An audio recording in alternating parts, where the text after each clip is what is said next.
Hello नमस्कार साथियों, आज मैं आप सबको बताना चाहूंगा कि कंपार्टमेंट एग्जाम क्या होता है और कंपार्टमेंट एग्जाम कौन कौन से छात्र दे सकते हैं और कंपार्टमेंट एग्जाम का फॉर्म फिलअप कब से शुरू होगा। आज पूरे प्रोसेस के बारे में बताना चाहूंगा, इसीलिए मेरे लोगों ये वीडियो को यदि आप लास्ट तक देखते हैं तो आपको हर एक जानकारी बारीकी से मिल पाएगी। तो मेरे लोगों चलिए करते हैं हम अपनी चर्चा की शुरुआत। तो मेरे लोगों में यदि आपको बताऊं ना तो कंपार्टमेंट एग्जाम जो होते हैं ना, ये वही छात्र दे सकते हैं जो हमारे क्लास 10th में या तो कह सकते हो कि 12th में फेल हो चुके हैं। कितने सब्जेक्ट में फेल हुए हैं? या तो एक सब्जेक्ट में फेल हुए हैं या तो दो सब्जेक्ट में फेल हो चुके हैं, वही छात्र कंपार्टमेंट एग्जाम दे सकते हैं। ये कंपार्टमेंट एग्जाम क्लास 10 के छात्र भी दे सकते हैं और 12th के छात्र भी दे सकते हैं। ये तो अलग जानकारी हो जाती है। अब मैं आपको जो है ना थोड़ा सा और विशेष जानकारी देना चाहता हूँ कि आप कंपार्टमेंट एग्जाम कैसे दे सकते हैं, क्या क्या पूरा प्रोसेस होगा, उनके बारे में थोड़ा बताना चाहता हूँ।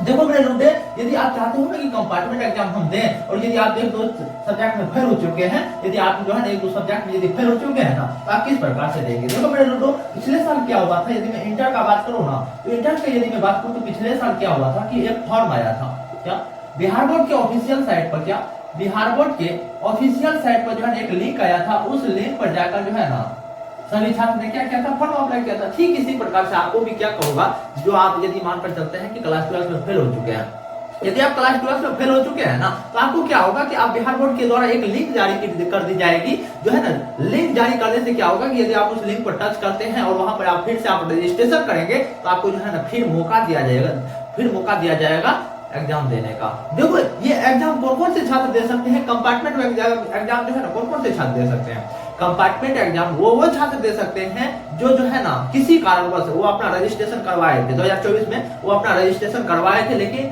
किसी भी कारणवश एग्जाम नहीं दे पाए थे। जैसे कि आप जो है ना गेट पास किए, जैसे कि मानकर चलो कि आप जब एग्जाम देने गए थे और वहां पर आपको जो है ना गेट पास नहीं मिला, मतलब अंदर जाने का मौका नहीं मिला, तो आप भी कह सकते हो कि कंपार्टमेंट का एग्जाम दे सकते हैं।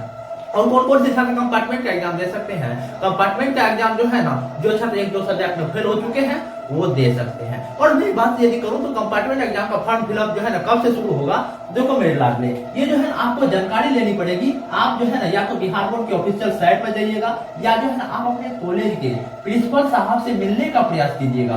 प्रिंसिपल साहब से मिलने का प्रयास कीजिएगा, वही आपको बता देंगे कि भैया फॉर्म फिलअप शुरू हो चुका है। यदि आप चाहते हैं कि हम फॉर्म फिलअप करें तो आप भर सकते हैं। प्रिंसिपल से आप जान सकते हैं क्योंकि प्रिंसिपल साहब को पता रहता है, क्योंकि हमने बहुत सारे छात्रों को करवाया था, इसीलिए मैं आपको बता रहा हूँ कि डायरेक्ट आप प्रिंसिपल से बात करिए। सर जो है ना हम एक दो सब्जेक्ट में फेल हो चुके हैं और हम चाहते हैं कि कंपार्टमेंट से एग्जाम दें। आपको जो है ना हर एक जानकारी जो है ना आपके प्रिंसिपल साहब या टीचर साहब, खासकर आप प्रिंसिपल से मिलिएगा, आपको वो बता देंगे, ठीक ना। और यदि मैं बात करूँ ना तो पिछले साल क्या हुआ था कि फॉर्म अप्लाई कब से शुरू हुआ था। पिछले साल यदि मैं बात करूँ ना तो पिछले साल मैं यदि बात करूँ तो पिछले साल जो है ना, पिछले साल यदि मैं बात करूँ जैसे 23 मार्च को रिजल्ट आया था। 23 मार्च को यदि आप रिजल्ट आया था तो 3-4 दिन के बाद लगभग जो है 28 मार्च से फॉर्म अप्लाई शुरू हो चुका था। लेकिन अब यदि मैं बात करूं तो इस बार 25 मार्च को फॉर्म अप्लाई आया है, 25 मार्च को आपका रिजल्ट आया है। तो मानकर चलो मेरे लाडले, इस बार भी जो है ना 29 से 30 तारीख में जो है तक में जो है ना आपका कंपार्टमेंट का फॉर्म अप्लाई शुरू हो जाएगा। लेकिन अब आपके मन में प्रश्न होगा कि भैया कितना पैसा लगेगा। यदि मैं बताऊं ना तो कंपार्टमेंट एग्जाम में जितना आपको जो है रजिस्ट्रेशन में जितना टका लगा था ना, जितना रुपया आपको रजिस्ट्रेशन करवाने में लगा था क्लास 12 में, ठीक उसी प्रकार से इतना ही रुपया यहाँ पर भी लगेगा, ठीक ना। इसीलिए यदि आप चाहते हैं कि हम कंपार्टमेंट एग्जाम दें तो ये सभी जानकारी लेनी चाहिए आपको, और ये जानकारी लेकर आप कंपार्टमेंट एग्जाम दे सकते हैं। वो छात्रों को बताने का प्रयास कीजिएगा जो एग्जाम नहीं दे पाए थे, रजिस्ट्रेशन तो करवाए थे लेकिन एग्जाम नहीं दे पाए थे, वो छात्र को ये वीडियो शेयर कीजिएगा मेरे लाडले, क्योंकि वो छात्र को ये बातें नहीं पता होगा, ठीक ना।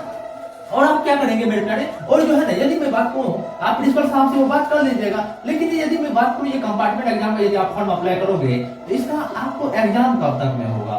यदि मैं बात करूं इसका एग्जाम के बारे में, एग्जाम का बारे में यदि मैं कहूं तो लास्ट अप्रैल तक में हो जाएगा, लास्ट अप्रैल तक में हो जाएगा। यदि आप चाहते हैं ना कि मैं आपको बताइएगा कमेंट में कौन कौन से सब्जेक्ट में फेल हुए हैं, मैं जो है ना कह सकते हो कि मैं आपको जो है मैं आप मेरे जो है डिस्क्रिप्शन में मेरे टेलीग्राम ग्रुप का लिंक होगा, वहां पर जो है ना आप जुड़ जाइएगा। मैं वहां पर जो है ना हर एक जानकारी प्रस्तुत कर दूंगा, हर एक टिप्स एंड टेक्निक बता दूंगा किस प्रकार से आप कंपार्टमेंट एग्जाम दोगे। इसीलिए जो है मैं वहां पर सजेशन दे दूंगा, इसलिए मेरे आप जो है टेलीग्राम ग्रुप से जुड़ जाइएगा, ठीक ना। तो मेरे ये बताओ ना यदि मैं पिछले साल क्या हुआ था कि पिछले साल जो है ना जैसे कि मान के चलो 28 मार्च से फॉर्म अप्लाई शुरू हुआ था पिछले बार, और जो है ना लास्ट अप्रैल तक में, लास्ट अप्रैल में मतलब कह सकते हो कि जो है ना 29 अप्रैल तक में जो है ना 29 अप्रैल को एग्जाम हो चुका था। मैं यदि बात करूं तो इस बार भी जो है ना मान कर चलो कि लास्ट अप्रैल तक में जो है ना ये आपका कंपार्टमेंट का एग्जाम हो जाएगा। इसीलिए मेरे लूडो मैं आपको कहना चाहूंगा, यदि आप फेल हो चुके हैं ना, जिस भी सब्जेक्ट में फेल हुए हैं, आप एक बार जो है ना कह सकते हो कि आप जो है ना एक बार जिस भी सब्जेक्ट में फेल हुए हैं वो आप बता सकते हैं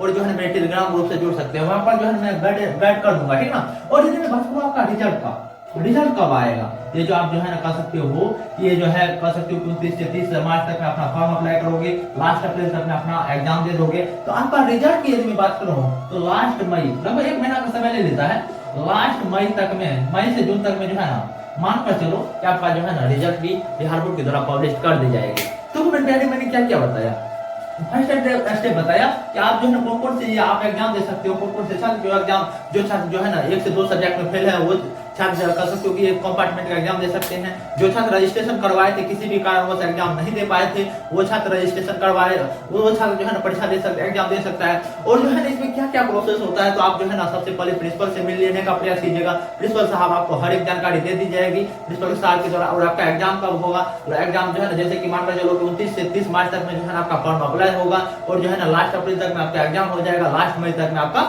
रिजल्ट भी घोषित कर दी जाएगी। तो मेरे लड़े यही थे हमारे कंपार्टमेंट एग्जाम का पूरी जानकारी। यदि आपको जब वीडियो पसंद आया होगा, यदि आपको कंपार्टमेंट से निगरानी हर एक जानकारी मिल गई होगी, तो आप इस चैनल को लाइक कमेंट सब्सक्राइब जरूर कीजिएगा। तो मेरे लूडो यदि आपको यह वीडियो पसंद आया होगा, ये चैनल को लाइक कमेंट सब्सक्राइब जरूर करोगे। नमस्कार मेरे लूडो।